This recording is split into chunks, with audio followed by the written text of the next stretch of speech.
ज्ञान मंथन में आपका हार्दिक अभिनंदन करते हैं। और आज हम आपको बताएंगे महर्षि विश्वामित्र की कथा। बताएंगे आपको कि कैसे वो क्षत्रिय से ब्राह्मण बने और क्यों महर्षि वशिष्ठ और महर्षि विश्वामित्र के बीच भयानक युद्ध हुआ था। तो चलिए आपको अपने इस वीडियो में बतलाते हैं इस रहस्यमयी कथा को। दोस्तों, महर्षि विश्वामित्र इतिहास के सबसे श्रेष्ठ ऋषियों में से एक थे जो जन्म से एक ब्राह्मण नहीं थे, लेकिन अपने तप और ज्ञान के कारण इन्हें महर्षि की उपाधि मिली, जिसके साथ ही उन्हें चारों वेदों का ज्ञान एवं ओमकार का ज्ञान प्राप्त हुआ। यह पहले ऋषि थे जिन्होंने गायत्री मंत्र को समझा। कहा जाता है कि ऐसे केवल 24 गुरु हैं जो गायत्री मंत्र को जानते हैं। उन्हीं में से एक एवं सबसे पहले थे महर्षि विश्वामित्र। विश्वामित्र जन्म से एक क्षत्रिय एवं प्रजाप्रिय अति बलशाली राजा कौशिक थे, पर अपने हठ एवं तपस्या के कारण उन्होंने महर्षि की उपाधि प्राप्त की। और ऐसा उन्होंने क्यों किया और किस कारण उन्हें इसकी शिक्षा मिली, यह बहुत ही रहस्यमयी कथा है। युगों पूर्व एक शक्तिशाली एवं क्षत्रिय प्रिय राजा थे कौशिक। यह कुशा नामक राजा के पौत्र थे। राजा कुशा की 4 संतानों में से एक थे कुशनावर, जिन्होंने पुत्र कामेष्टि यज्ञ द्वारा कधी नामक पुत्र को प्राप्त किया। इन्हीं राजा कधी की संतान थी कौशिक। कौशिक एक महान राजा थे। इनके संरक्षण में प्रजा खुशहाल थी। राजा कौशिक अक्सर ही अपनी प्रजा के बीच जाते थे। एक बार वे अपनी विशाल सेना के साथ जंगल की तरफ गए। रास्ते में महर्षि वशिष्ठ का आश्रम पड़ा, जहां रुककर उन्होंने महर्षि से भेंट की। गुरु वशिष्ठ ने राजा कौशिक का बहुत अच्छा अतिथि सत्कार किया और उनकी विशाल सेना को भरपेट भोजन कराया। यह देख राजा कौशिक को बहुत आश्चर्य हुआ कि कैसे एक ब्राह्मण इतनी विशाल सेना को इतने स्वादिष्ट व्यंजन खिला सकता है। अपनी जिज्ञासा शांत करने के लिए उन्होंने गुरु वशिष्ठ से यह प्रश्न किया, हे गुरुवर, मैं यह जानने की उत्सुक हूँ कि कैसे आपने मेरी विशाल सेना के लिए इतने प्रकार के स्वादिष्ट भोजन का प्रबंध किया। तब गुरु वशिष्ठ ने बताया कि हे राजन, मेरे पास नंदिनी नाम की एक गाय है, जो कि स्वर्ग की कामधेनु गाय की बछड़ी है, जिसे मुझे स्वयं इंद्र ने भेंट की थी। मेरी नंदिनी कई जीवों का पोषण कर सकती है। नंदिनी के बारे में जानकर राजा कौशिक के मन में इच्छा उत्पन्न हुई और उन्होंने कहा, हे गुरुवर, मुझे आपकी नंदिनी चाहिए। बदले में आप जितना धन चाहें मुझसे ले लीजिए। गुरु वशिष्ठ ने हाथ जोड़कर निवेदन किया, हे राजन, नंदिनी मुझे अत्यंत प्रिय है। वो सदा मेरे साथ रही है, मुझसे बातें करती है।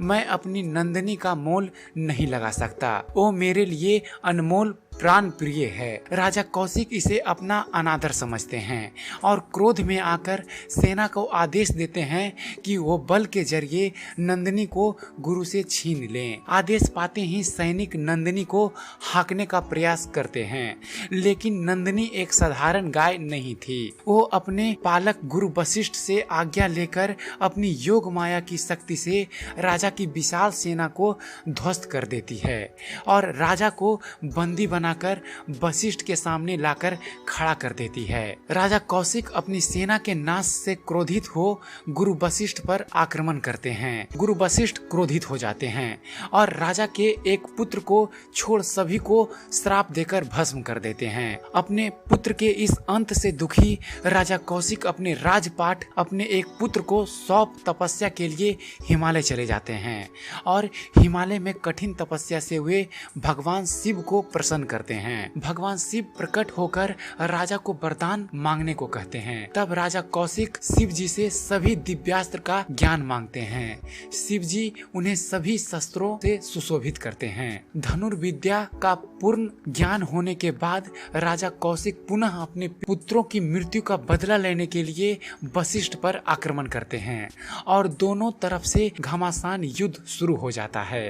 राजा के छोड़े हर शस्त्र को वशिष्ठ निष्फल कर देते हैं। अतः वे क्रोधित होकर राजा कौशिक पर ब्रह्मास्त्र का प्रयोग करते हैं, जिससे चारों तरफ तीव्र ज्वाला उठने लगती है तथा सभी देवता वशिष्ठ जी से अनुरोध करते हैं कि वे अपना ब्रह्मास्त्र वापस ग्रहण कर लें।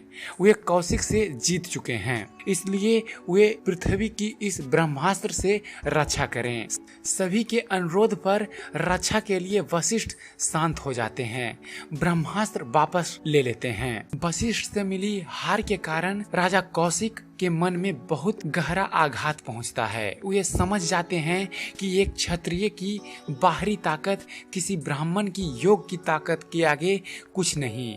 इसलिए वे यह फैसला करते हैं कि वे अपनी तपस्या से ब्रह्मत्व हासिल करेंगे और वशिष्ठ से श्रेष्ठ बनेंगे। और वे दक्षिण दिशा में जाकर अपनी तपस्या शुरू करते हैं, जिसमें वे अन्न का त्याग कर फल फूल पर जीवन व्यापन करने लगते हैं। उनकी कठिन तपस्या से उन्हें राजश्री का पद मिलता है। अभी भी कौशिक दुखी थे क्योंकि वे संतुष्ट नहीं थे। अब आपको बतलाते हैं कि विश्वामित्र ने क्यों किया था नए स्वर्ग का निर्माण। दोस्तों, एक राजा थे त्रिशंकु। उनकी एक इच्छा थी कि वे अपने शरीर के साथ स्वर्ग जाना चाहते थे, जो कि प्राकृतिक के नियमों के अनुरूप नहीं था। इसके लिए त्रिशंकु वशिष्ठ के पास गए, पर उन्होंने नियमों के विरुद्ध न जाने का फैसला लिया और त्रिशंकु को खाली हाथ लौटना पड़ा। फिर त्रिशंकु वशिष्ठ के पुत्रों के पास गए और अपनी इच्छा बताई। तब पुत्रों ने क्रोधित होकर उन्हें चांडाल हो जाने का श्राप दे दिया, क्योंकि उन्होंने इसे अपने पिता का अपमान समझा। फिर भी त्रिशंकु नहीं माने और विश्वामित्र के पास गए। तब विश्वामित्र ने उन्हें उनकी इच्छा पूरी करने का वचन दिया, जिस हेतु उन्होंने यज्ञ का आयोजन किया और इसके लिए कई ब्राह्मणों को न्योता भेजा, जिनमें वशिष्ठ के पुत्र भी थे। वशिष्ठ के पुत्रों ने यज्ञ का तिरस्कार किया। उन्होंने कहा, हम ऐसे यज्ञ का हिस्सा कतई नहीं बनेंगे जो यज्ञ चंडाल के लिए हो रहा हो और किसी क्षत्रिय पुरोहित द्वारा किया जा रहा हो। उनके ऐसे वचनों को सुन विश्वामित्र ने उन्हें श्राप दे दिया और वशिष्ठ के पुत्रों की मृत्यु हो गई। यह सब देखकर अन्य सभी भयभीत हो गए और यज्ञ का हिस्सा बन गए। यज्ञ पूरा किया गया, जिसके बाद देवताओं का आवाहन किया गया, लेकिन देवता नहीं आए। तब विश्वामित्र ने क्रोधित होकर अपने तप के बल पर त्रिशंकु को शरीर के साथ स्वर्ग लोक भेजा, लेकिन इंद्र ने उसे यह कहकर वापस कर दिया कि वो शापित हैं, इसलिए स्वर्ग में रहने योग्य नहीं हैं। त्रिशंकु का शरीर बीच में ही रह गया। तब विश्वामित्र ने अपने वचन को पूरा करने के लिए राजा त्रिशंकु के लिए एक नए स्वर्ग एवं सप्तऋषि की रचना कर दी। इस सब से देवताओं को उनकी सत्ता हिलती दिखाई दी। तब उन्होंने विश्वामित्र से प्रार्थना की।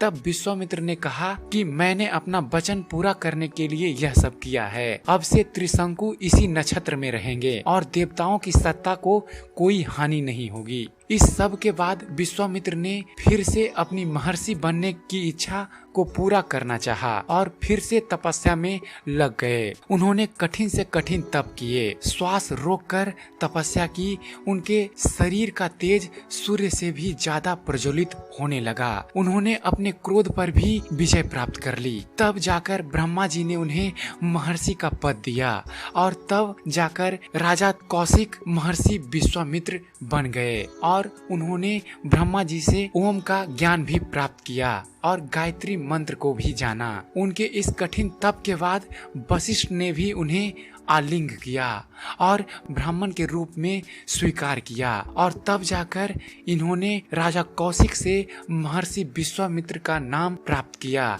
और आगे चलकर महर्षि विश्वामित्र के नाम से प्रसिद्ध हुए। और अपने अगले वीडियो में मैं आपको बताऊंगा दोस्तों महर्षि विश्वामित्र की आगे की कथा।